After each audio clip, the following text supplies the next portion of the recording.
Please. Microphone. Did that fix it? Okay, that might be fixed. So that's fixed. Link needs to go to Patreon. That's been sent. Who's texting me?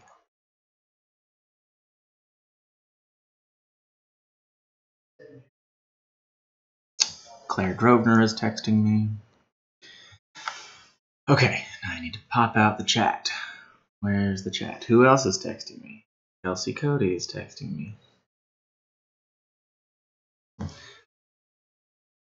Live chat.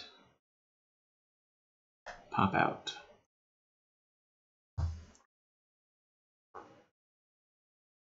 Okay. Chat's out. Link went out to Patreon people. The microphone's working, as far as I can tell. And someone showed up. Hello. We've got Mikelka. I don't know if I remember seeing that name before. Mikelka. Am I saying it correctly? Hello, Bastaman. I'll give it a minute or so for other people to show up, and then we can chat. There's a lot of cat hair all over the computer right now because cats like to sit on keyboards. I have a very fancy Patreon live stream banner up here at the top in hot pink.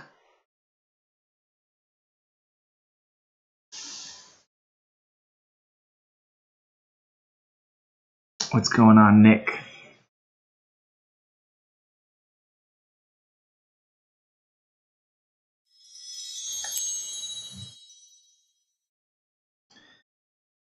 I heard a chiming noise.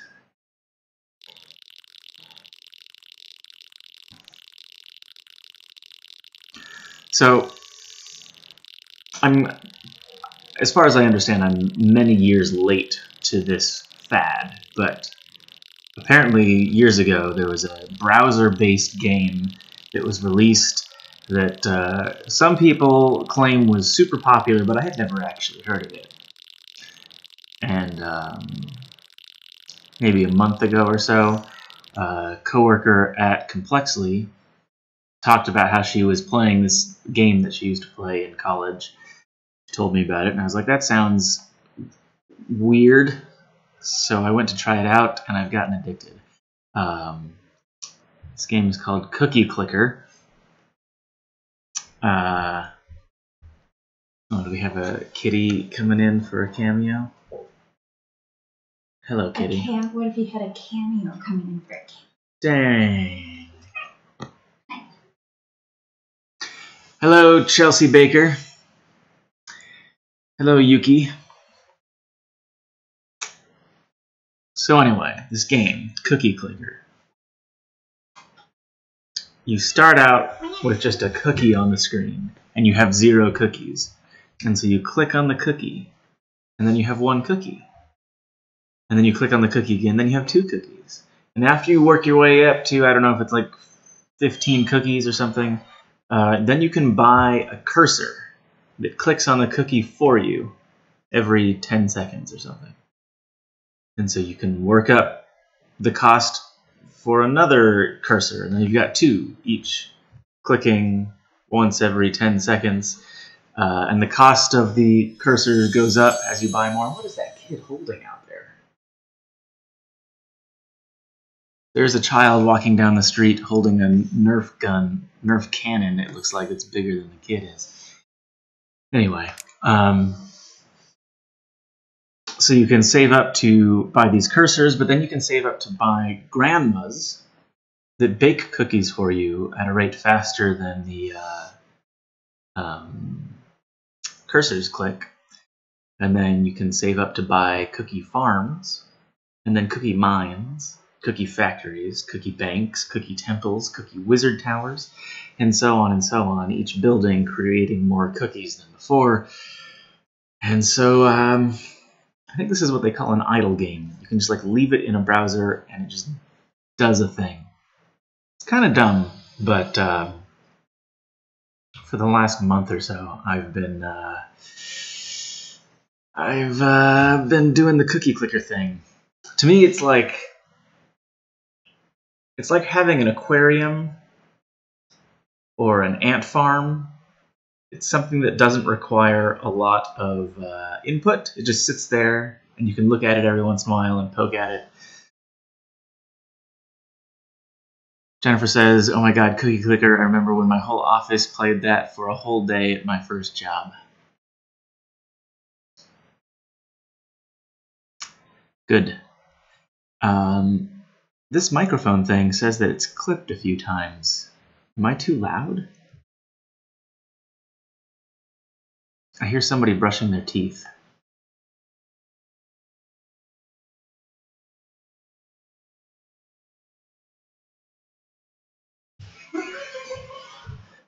Why are you brushing your teeth in the kitchen? Because I'm trying to be efficient with my time. And then you would say, Hello, Giant. Or as Ventrilo used to say, Thegiant. Darth Lancer's visiting Missoula in February. Why? Of all times of the year to visit Missoula, I would not recommend February.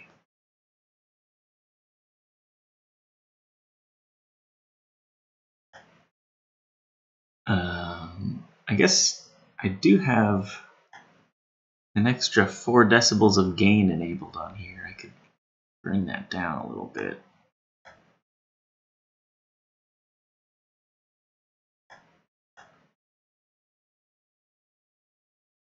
Do the grandmas get paid, or are they your cookie slaves? They're mostly cookie slaves. However, this is... If you're worried about Cookie Clicker spoilers, plug your ears for a second.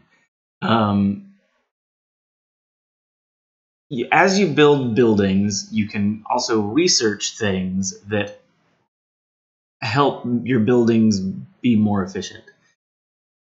And at some point, as you're upgrading your grandmas, there's an update or an upgrade called One Mind.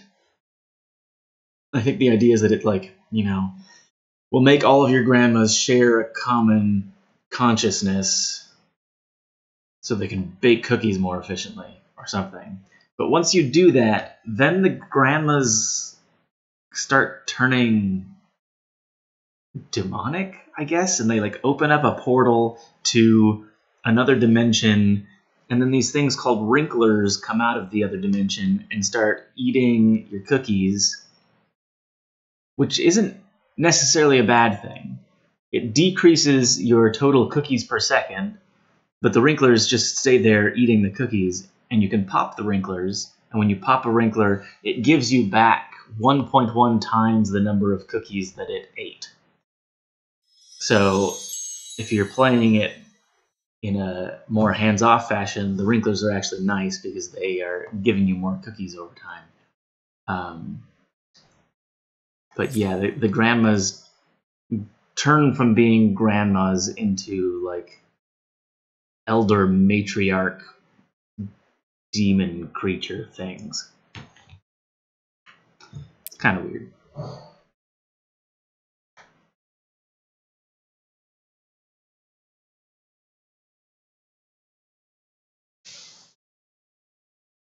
Universal paper clips. That's a thing that Logan was telling me about recently. I guess he likes the paperclip game. Business trip no fun. What do you do for business, if I may ask, Darth Lancer?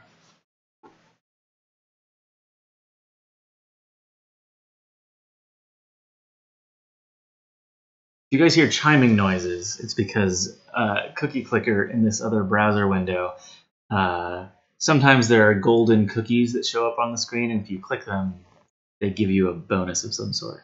And so there's an upgrade that you can buy at some point that causes the golden cookies to make a chime noise when they show up so that you know they're there. Is there a time lag on this? Well, I read that maybe 2 seconds after I saw it pop up. So that'll give you an idea of what the time lag is. Meow. Anyway, we've talked about Hive Mind interdimensional demon grandmas are just not what I expected of a game called Cookie Clicker. I agree. The Cookie Clicker game is very strange. And I think that's part of its charm. But anyway, this is the first Patreon live stream that we're doing in 2018. We missed the one in December because of all the things going on. Abby and Charlie Hoffman and Kyla are working together on...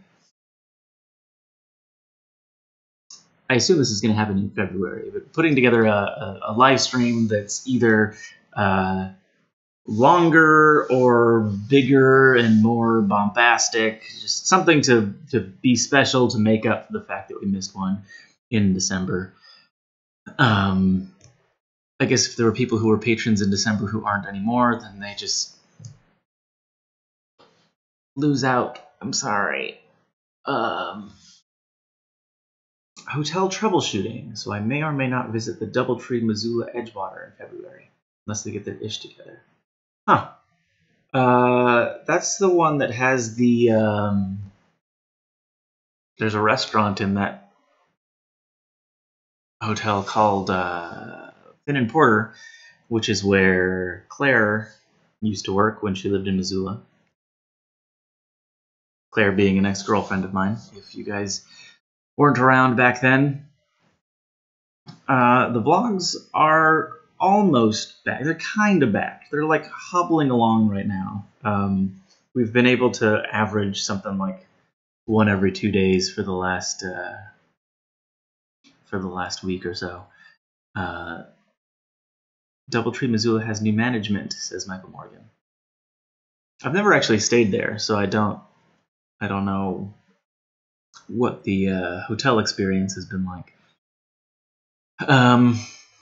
But for 2018, there's a lot of exciting things happening, and it kind of feels like the pace of everything, the pace of life, the pace of business, it all got really crazy during especially the last half of 2017. And I don't know that it feels like it's slowing down any, but maybe we're getting better at organizing the chaos, and certainly because there's a little bit more money coming into the company now, we're better at throwing human resources at the chaos. But things are looking good. Trying to think of specific updates that, because I don't even remember what everybody knows based on where the vlog is. I don't remember what I said in the vlog and what I didn't say in the vlog. How's the Woodhouse crew? Pretty good. Sari is very busy with work at Complexly, so we don't see her very much. And I guess whenever she is home, it's possible that I'm busy, so I am not home to see that she is home. This is my first winter having to deal with snow as a homeowner, so that's been a lot of shoveling and salting the pathways. We have a gate in the backyard, so if you walk out the back door, you have to go through a gate to get to where you can park the cars next to or behind the garage back there. And the gate froze in place. And despite our best efforts, we have not been able to unfreeze it. So I had to dig a pathway along the side of the house in the snow so that if anyone needs to get back there, they can go out the front and around the side. And the snow is probably piled up like 3 feet on either side of this pathway. It's pretty intense.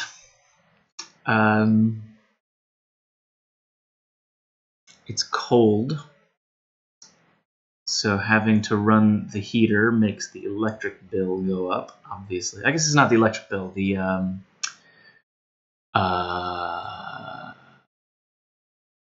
what does the heater run on?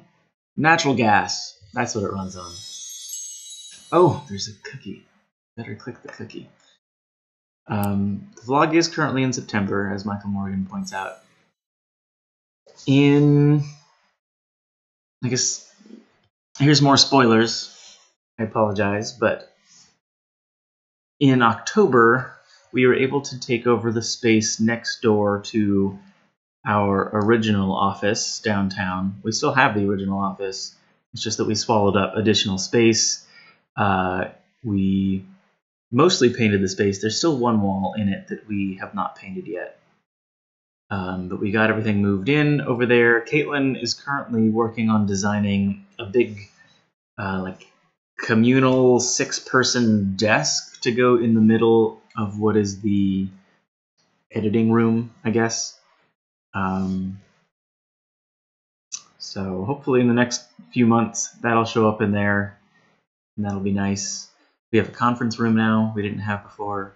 Callie has moved into her own sound space, so it's a little quieter in there for her, and we still have some treatment to put up on the walls and the ceiling to make it even better in there for sound. There's like a little receptionist area that Todd and Abby sit in, so that if anyone comes into the office, there's someone right there ready to greet them. The old office space, right now we're using it as a merch staging area because, especially for the last month, we've been shipping out a ton of merchandise. So we have tables set up where Todd and Caitlin mostly will go in there and like pack hoodies and shirts and stick labels on and get ready to send everything over to the post office. But that room is going to be the VR space, so it'll be mostly cleared out of obstacles. If you guys remember, the middle room in the old office space was where we had all of our equipment and merch stuff. That's going to be the Twitch studio. So there's going to be a computer in there set up for just streaming on Twitch and gaming-related content. We moved all of the merch storage and equipment storage to a different room in the building, so it's just like a dedicated space. It's got more shelving units than the other place had. The Kate Tectonic set is still the Kate Tectonic set. We also have our Cut to the Tech set in there.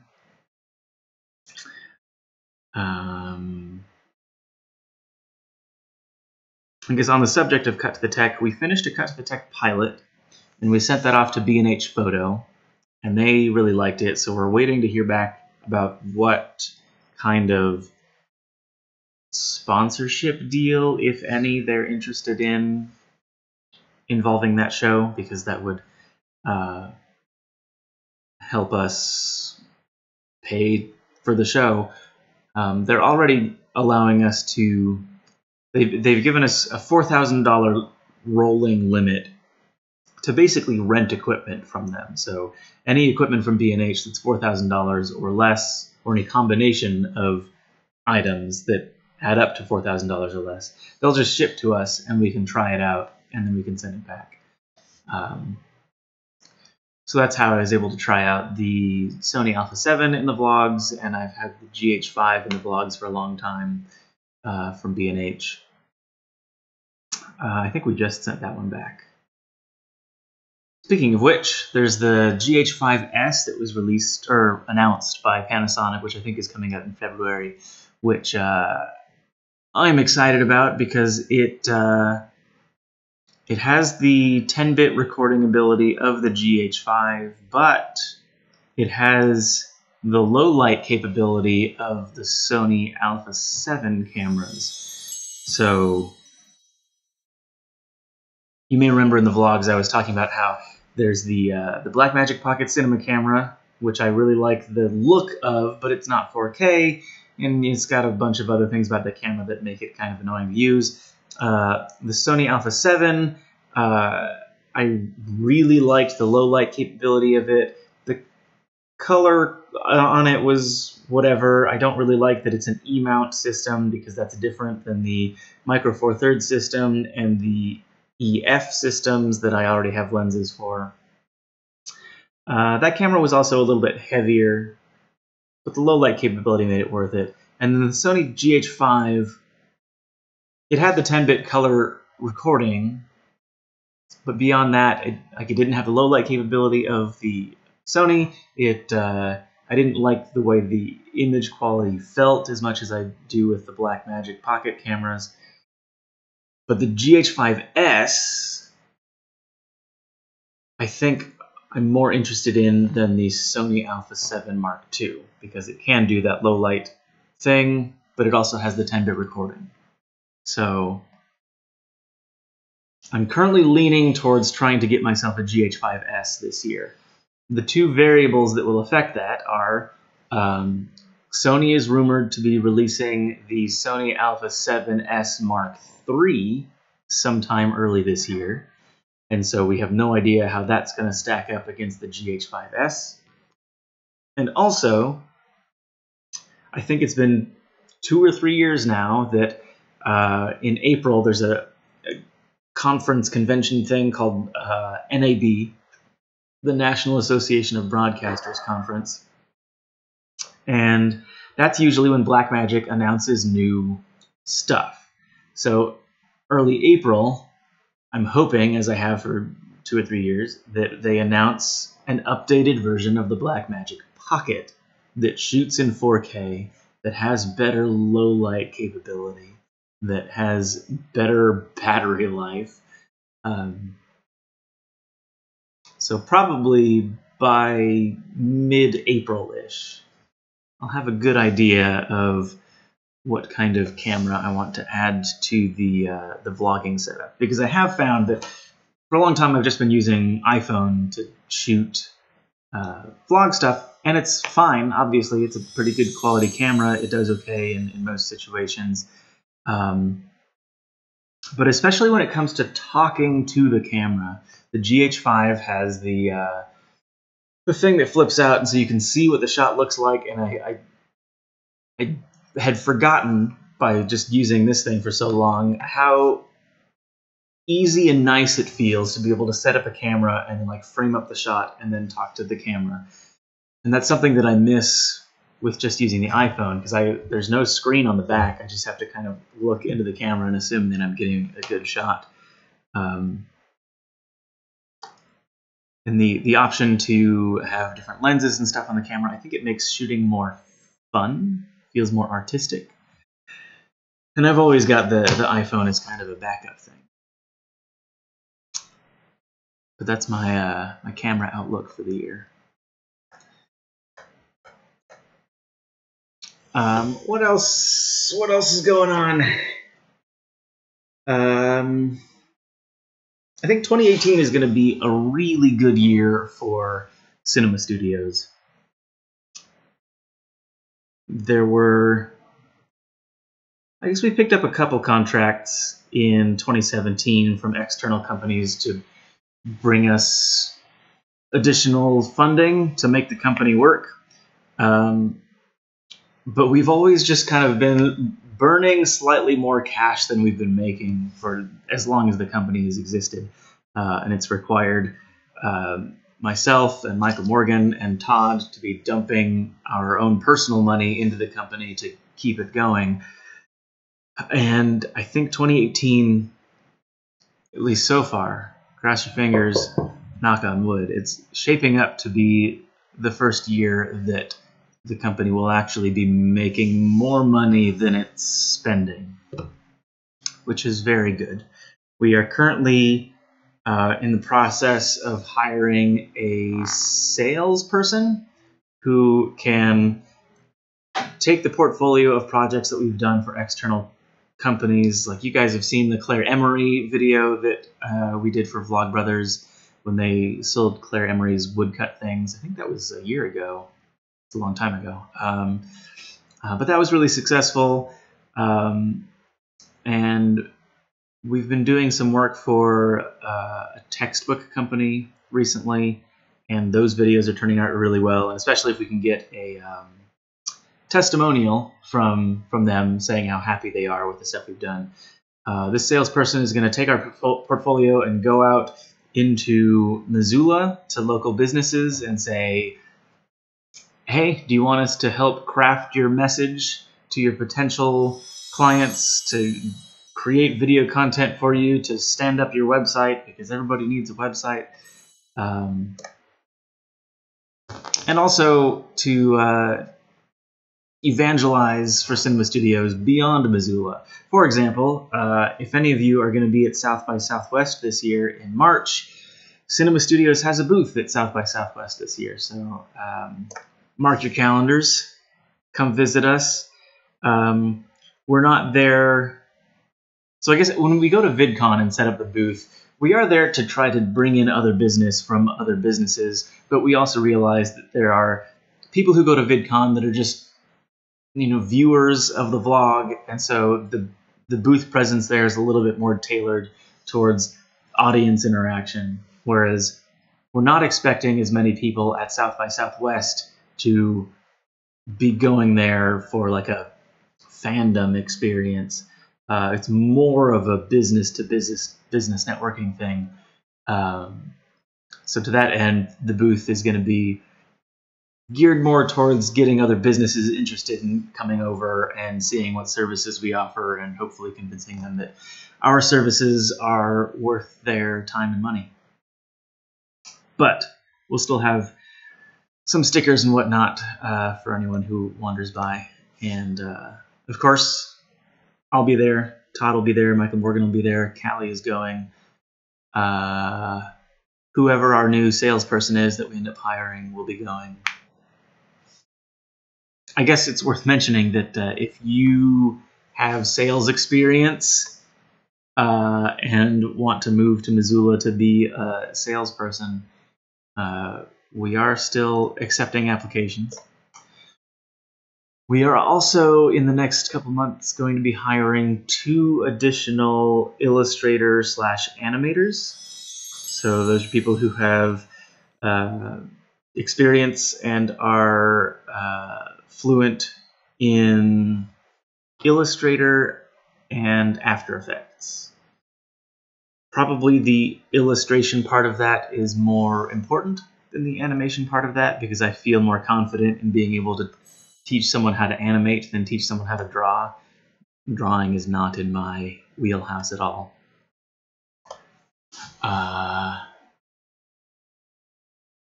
it's getting to the point where, like I said, in October we moved into that new space.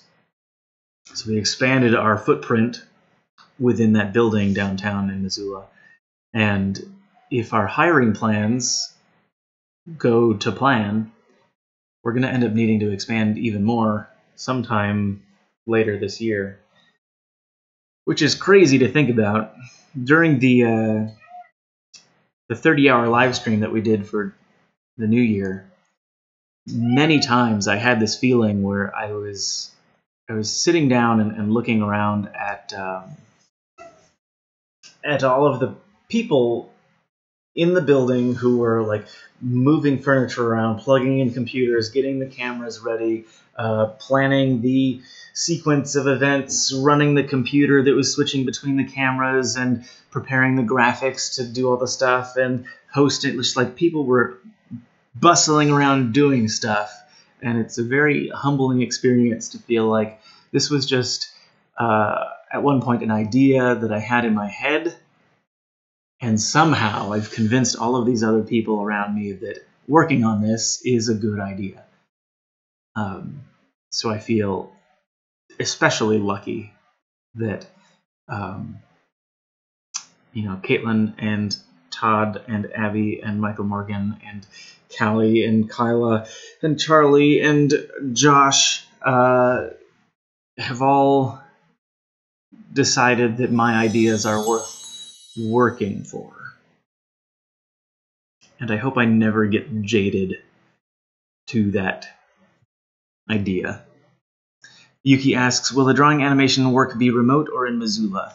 I currently feel very strongly that all of the positions that Cinema Studios hires are local to Missoula, meaning that if we hire someone who doesn't currently live in Missoula, they would move to Missoula to be in the office. I think one thing that I underestimated that might be easy to forget about when you first start out in a business position, if you want to start a business, the hardest thing that you are ever going to have to deal with is other people. And wrapped up into that is creating a company culture. So if someone works in the office, if they spend time in each other's physical presence on a regular basis, it's easier to cultivate the specific kind of company culture that you want. And it's just easier to make sure that other people are staying on task. It's easier to have other people make sure that you are staying on task. Everybody holds each other accountable. So several times with employees that we've hired in the past, we've had them working remotely. And at the time, it was mostly because we didn't really have a good physical space for it. Like, if you guys remember Braylyn, who worked for us for a bit, we did not have an office when we hired her. I was still just working out of my bedroom. So she, when we hired her, just worked out of her bedroom. And then we got the office downtown, and she spent months and months and months working remotely. It's then hard to make that change. Like, I know you've been doing it this way for however long, but now you need to come downtown and work with us in this office. And so that whole transition process was a little bit difficult. But now that we are in an office on a regular basis, it's just easier to start people off being like, nope, you got to be in the office. I had a thing that I was going to say, but I forgot what it was. I don't remember.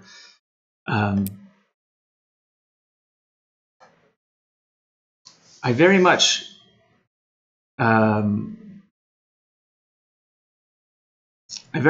think that there's a lack of resources out there for people who want to become business owners, or even a lack of resources out there for helping people to learn for themselves whether or not they want to be business owners. So I don't know what the answer is yet. I don't know if there is an answer. Hello, JT. But I think a lot about how to assemble that information somehow and dispense it to the public. Because I feel like there's still a lot that I don't know. There's a ton that I don't know. And I wish that from the onset of this whole journey that I've been on, there was like, in the way that SciShow exists for science content, there was some YouTube channel that was just like, here's the business channel. Here's how to business. Because those resources don't exist for free right now. There's a lot of like, take my business course and I'll tell you how to business, but you know, it's got that kind of like self-help evangelist vibe to it, and it's not. I've not yet seen that subject matter adapted to the YouTube platform, for example. Maybe it exists and I just haven't seen it, but yeah. If ever you guys have any business-related questions, I would be happy to attempt an answer for them. It's 2:41. I have no idea where Abby is this morning. I thought that she would be around to hang out for a bit. Caitlin, I think, is playing video games downstairs with Gory.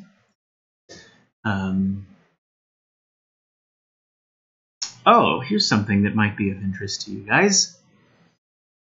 Gavi is in Missoula right now. He flew in on, I think, the I don't know, roughly a week ago. And he's going to be here until February 7th. And he's helping us get vlog stuff all caught up. I don't really know how the Sabbath works, so I don't know if that's over or not. I assume it is. I think it's just Saturday, right? No, wait, is it like Friday? I don't know. There was something that Gavi couldn't do yesterday because of the Sabbath. So I feel like it should be over now. But I don't know. I'm not Jewish. I'm actually like 2% Jewish, according to 23andMe. How's Kelsey? Kelsey is doing pretty good. She is currently at work. She works at a sandwich shop that I really like, and I can't eat sandwiches right now because I'm on a low-carb diet. I always talk about my low-carb diet, right? And let's see, today's the 20th. So I've been on this low-carb diet for 20 days without breaking. And the last time I stayed on it for 20 days straight might have been in like 2015. It's been a long time since I was able to stick at it this long. But I'm down 14 pounds, I think, since Christmas. So that's good. When I got back from my Christmas California trip this year, I weighed 207 pounds. And let's see, according to this thing, for my height, the line between healthy and overweight is about 184 pounds. So that was 23 pounds overweight, according to whatever government entity decided that that was a thing. So now I'm down to 193-ish. It's been a journey, but I already feel better. I feel less sloth-like. One of the biggest motivators for me when it comes to getting my diet under control is when I have to lean over to tie my shoes and my body gets in the way of itself as I am attempting to do that. So I have found that in the last 20 days it has gotten easier to tie my own shoes. Hello, Nathaniel Collins. Do not allow any carbs, or do you have a low carb count per day? I think it would actually be pretty hard to not eat any carbs whatsoever. In general, I'm aiming for about 20 net carbs per day, and my goal is to get most of those from vegetable sources. So, yeah, I've been using this app called MyFitnessPal to track my calorie intake, track my macro intake on a daily basis. Generally, I'm not getting as much protein as I would like to be getting. Protein is expensive. It's relatively cheap still to be eating low carb and not worrying about the macros beyond keeping the carb count low.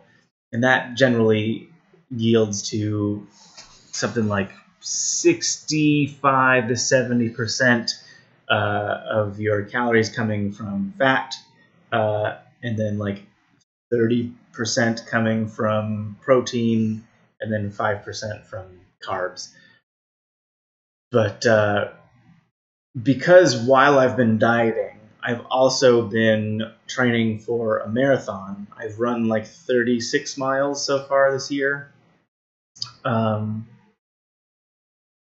I've been lifting weights occasionally throughout that period. I want to make sure that my protein intake is higher so that as I'm losing weight, relatively little of that weight loss is coming from my muscles going away, and it's mostly coming from fat. So I need to keep the protein coming in to fuel the muscles.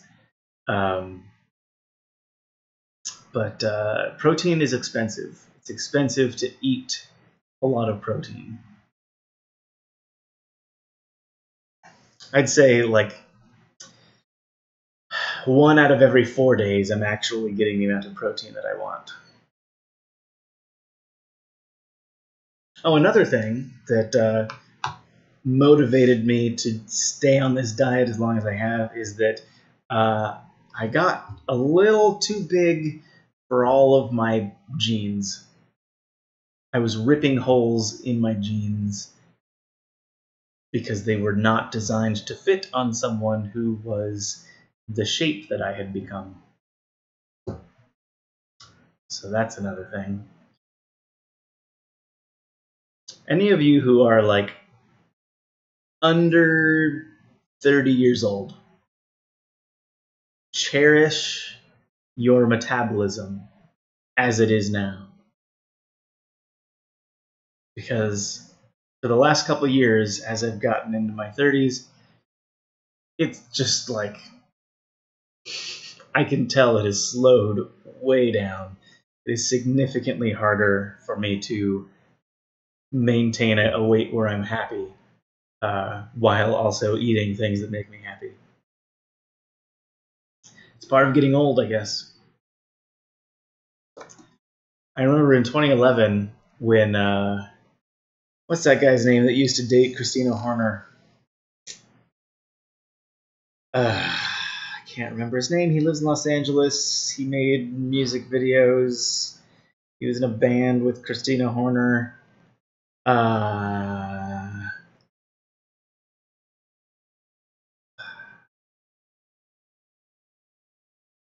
Not Joe.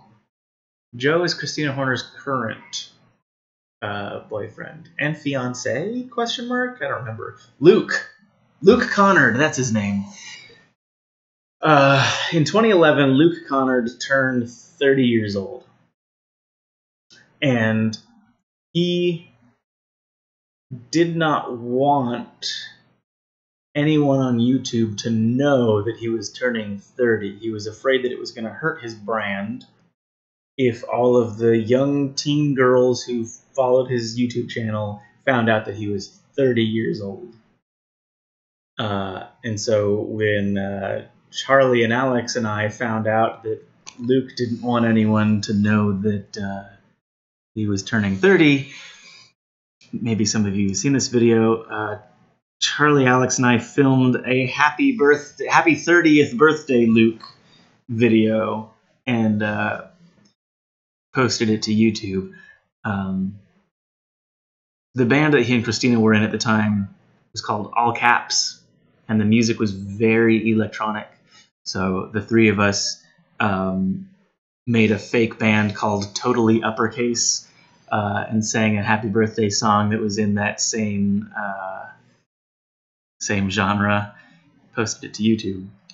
But the whole point of me saying this is I remember in 2011 thinking that, like, there's no problem about being 30. I don't think that he should have been ashamed about it.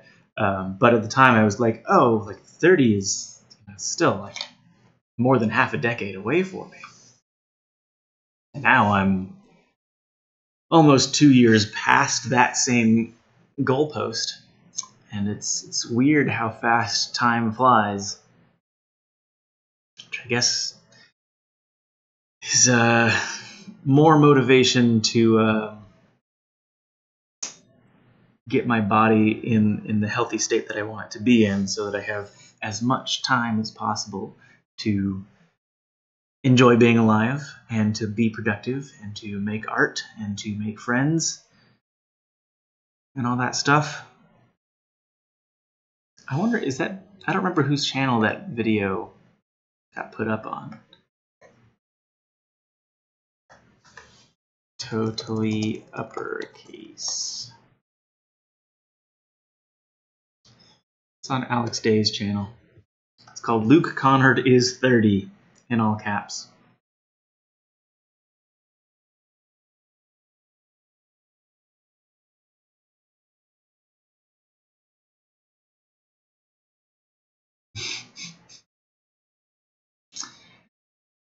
Oh boy.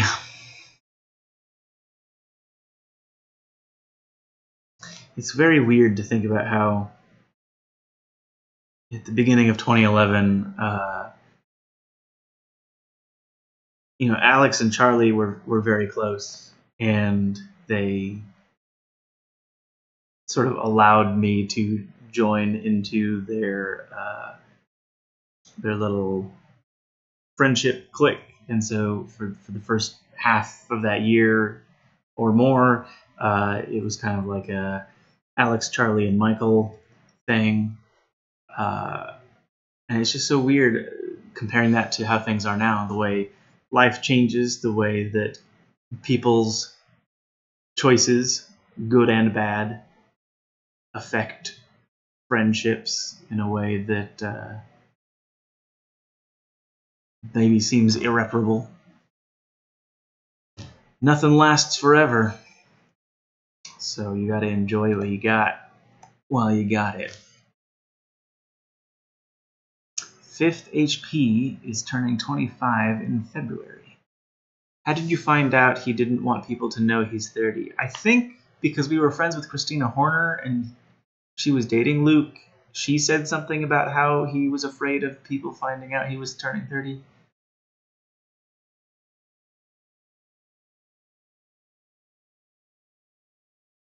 Michael, Abby told me this live stream was going to be next weekend, so when I just went to Patreon to post about it and you were live today, I got confused. Maybe I got confused. Maybe this wasn't supposed to happen today. But at some point in the last 24 to 48 hours, somebody told me that I was doing a live stream today at 2 o'clock. I don't remember who. I actually don't remember who.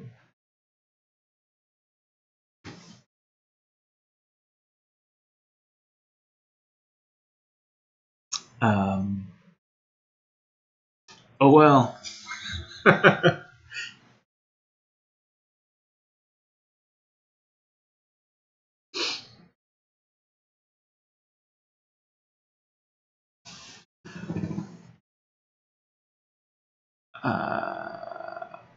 I've not been reading the chat very much, so I'm scrolling through, seeing what people are saying. Gene Pro protein powder. Oh, hi, Kat. You're back again. When I first moved to Missoula, I weighed 190 pounds, and that was the first time that I really tried the whole low-carb, ketogenic diet. And I went from 190 pounds down to 160 pounds over the course of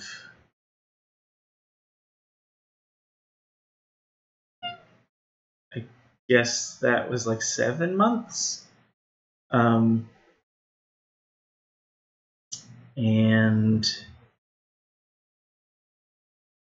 where was I going with this? Oh, during that time, a lot of what I used to get my protein intake, because I saw Ninja Nerd was talking about protein earlier, was muscle milk. Muscle milk has protein that you mix into your own water thing and drink that, or you can get the ready-to-drink muscle milk shakes. And they had a flavor of the ready-to-drink shakes called cake batter. And if you know me, I have a soft spot for cake batter flavored things. And I loved that flavor. So this year, when I was getting serious about staying on top of my diet, I'm going to go running 3 or 4 times a week. I'm going to lift weights at least once a week. I was like, maybe I should, get back on the muscle milk train. Not necessarily because I think that muscle milk is better or worse than any other protein thing, but just like the last time I was successful on a diet, I was drinking muscle milk. So like as a way to get myself back in that same headspace, I wanted to have as many of the same things going on as possible. But they discontinued the cake batter flavor. It's gone.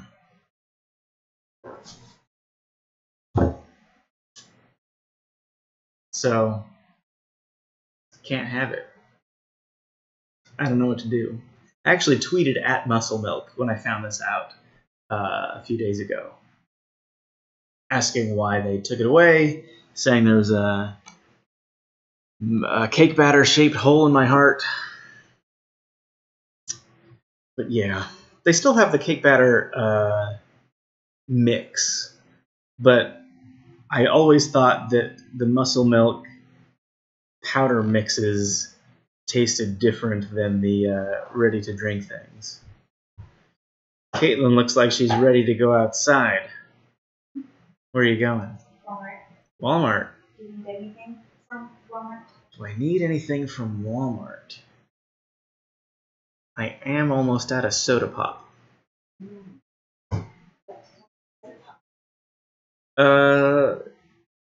Anything that has no calories that is $1 per bottle in the back.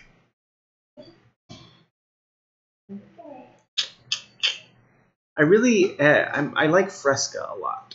I was thinking that So, I was going to get you some Fresca. See if they've got the Fresca. It's nice and light. It's got a fresh citrus flavor. It's nice and fresh. No calories. No sugar. No sugars. Delicious. Sounds like you might be hitting the I need a PA point of your business. That's like 50% of what Abby's job was when we hired her was to be my assistant.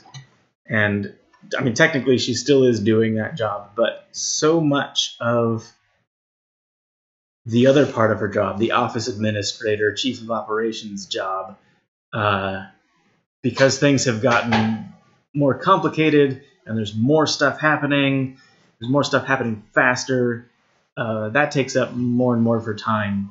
So I've also been wondering at what point it's going to make sense, both financially and as far as my time is concerned, to hire someone whose sole job is to be an executive assistant and just let Abby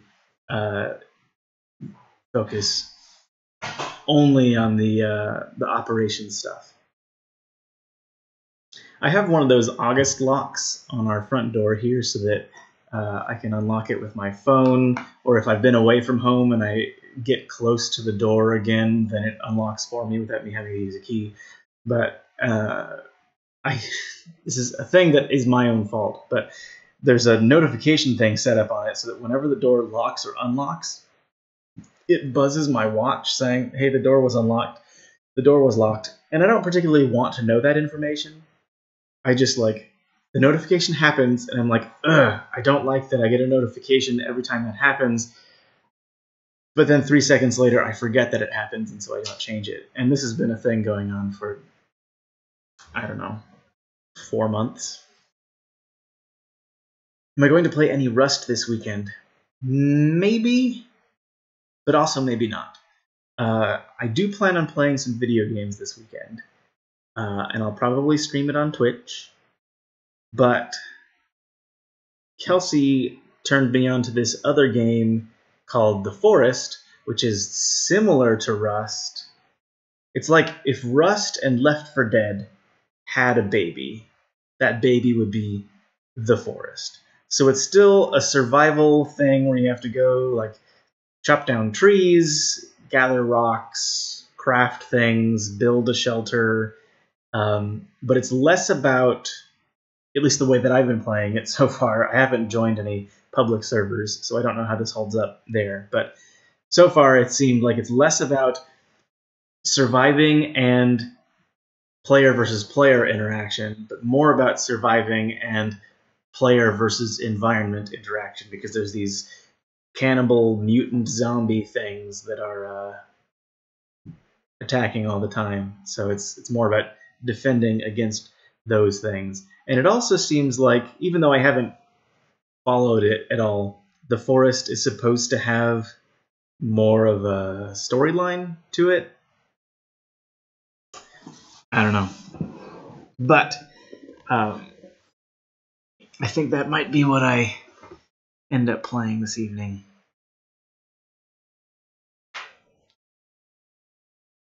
Whew. Was this thing really supposed to happen next week? I wonder how those wires got crossed.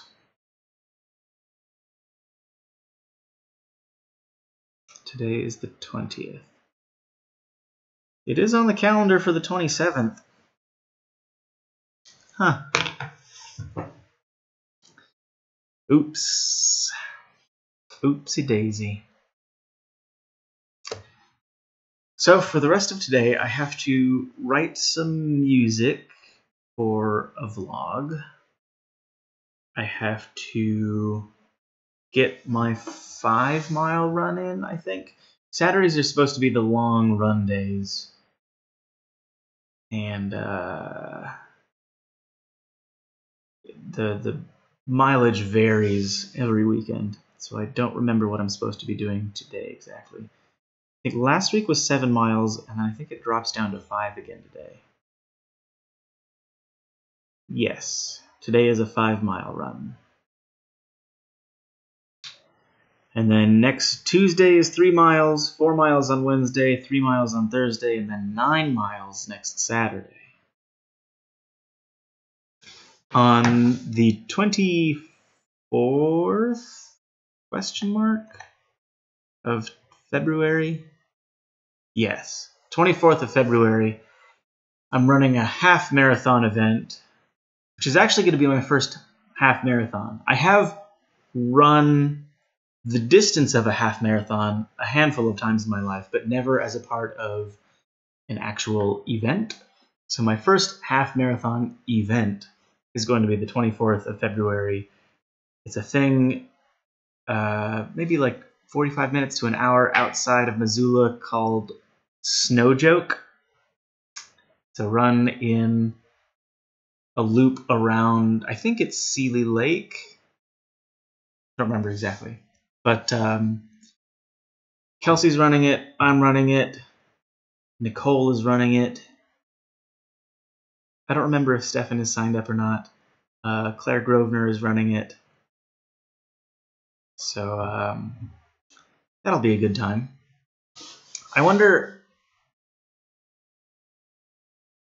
how I could set it up so that I could stream while jogging a half marathon.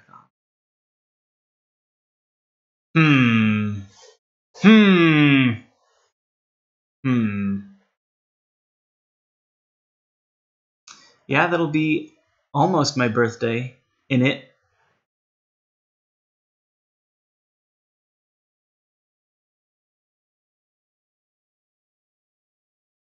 Abby said it was originally today, then it had to be moved. Apparently you didn't get told. Haha. Why did it have to get moved if I'm equally as available today as I am next weekend? The Cinema newsletter says it was today. Wow. Things is confusing, let me tell you. I guess it has now been an hour, so I will wrap it up and then get to work on the music stuff that I have to do. So, just to reiterate, we are going to be looking for, we're currently interviewing salespeople. So if you're a salesperson, we're looking to hire a salesperson, send us an email. And then in the next 3-ish weeks, we're trying to hire a new illustrator animator, and then probably a month to a month and a half after that, we're looking to hire a second illustrator and animator. So if you can do those things, also send us an email with a resume, because I would much rather hire talented people from within this community than without. It's way easier when people already understand how this whole community thing works and how this community in particular works. We've hired some people in the past who had no idea about that, and then they never ended up really fitting in as well as people who did understand what was going on, which makes sense. Oh, also, before I go, I am trying to figure out whether or not it works for me to go to Amsterdam again this year for VidCon, which I think is at the end of March. Last year when I went to Amsterdam, it was basically like I flew in, I landed the morning that VidCon started, and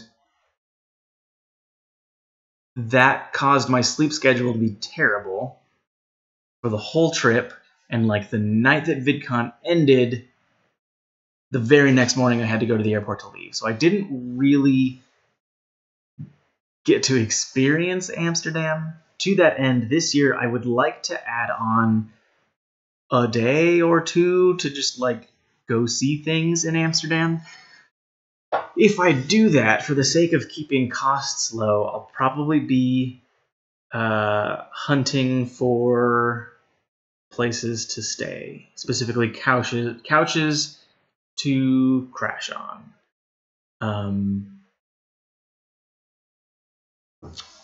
As I'm saying that, Paula is saying that you can crash at our place. I will be unable to walk, though, lol. What does that mean? Why can't you walk? Lol.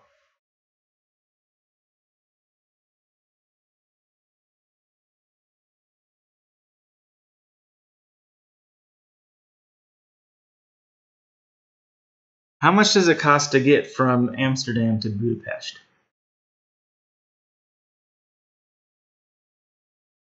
Foot surgery. On both feet? Can you hop?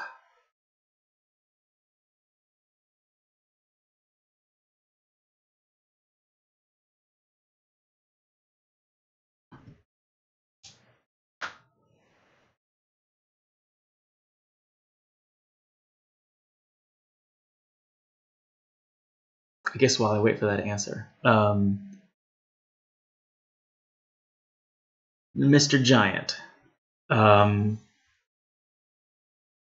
Before I forget, at some point, this is not super urgent, but at some point in the relatively near future, I would love to have a conversation with you about robotics and whether your knowledge in that area might be of service to us. Why are you having surgery on both feet? That makes me think that it's not accident related, because if it were accident related, it would be more likely that just one foot would need surgery. Did you get both feet run over by a thing?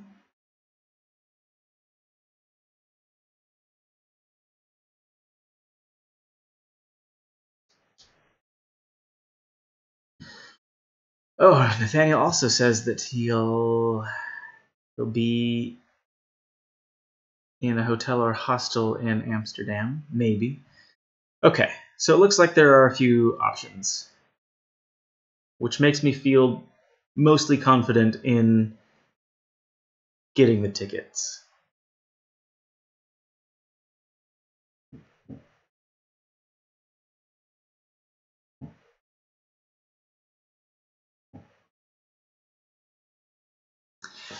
Cool.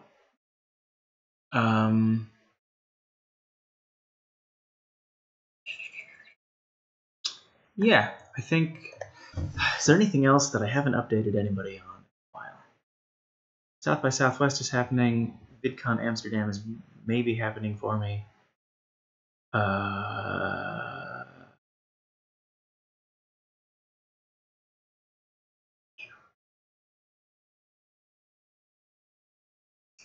I guess maybe you guys are interested in vlog stuff. As far as vlog stuff goes, I think there are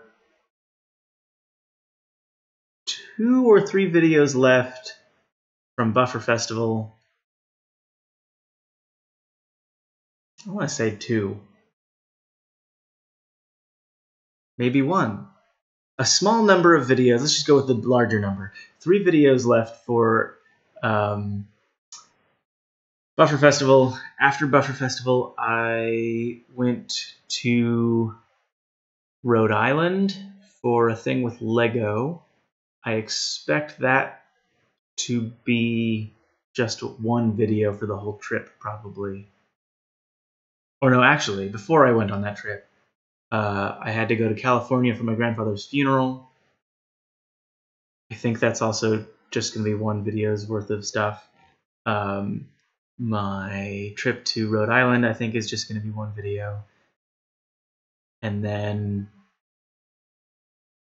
I think I didn't film again until December 20-something. Oh no, I took a trip to Toronto to go see Star Wars with Corey. So that's...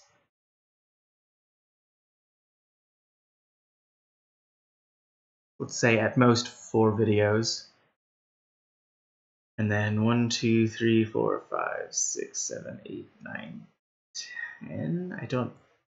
probably 8. So I'm estimating that there are 17 videos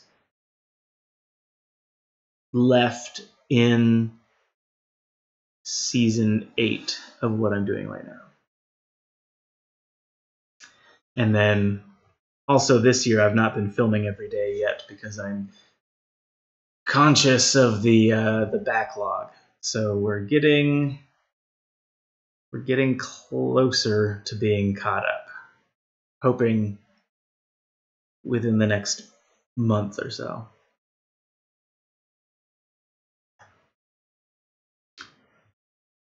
So, I think that's it. I think it's time to go work on music stuff. Thank you, Yuki. Is Gavi still there? Yes, he will be here until February 7th.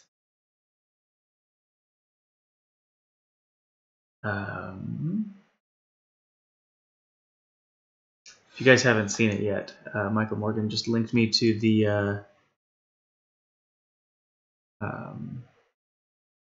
I just lost the chat. Where'd it go? To the video I did with Lego.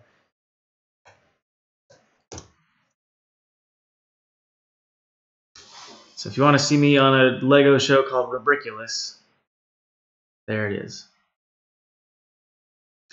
That's weird. I feel like I already look thinner now than I do in that video. But anyway, thanks for hanging out on this fine Saturday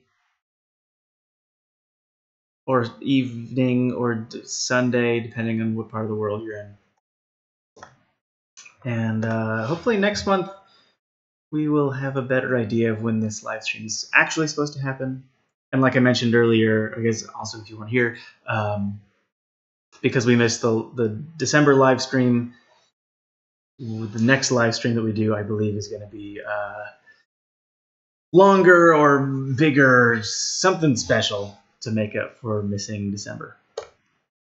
Anyway, thanks again, and I will see you guys next month.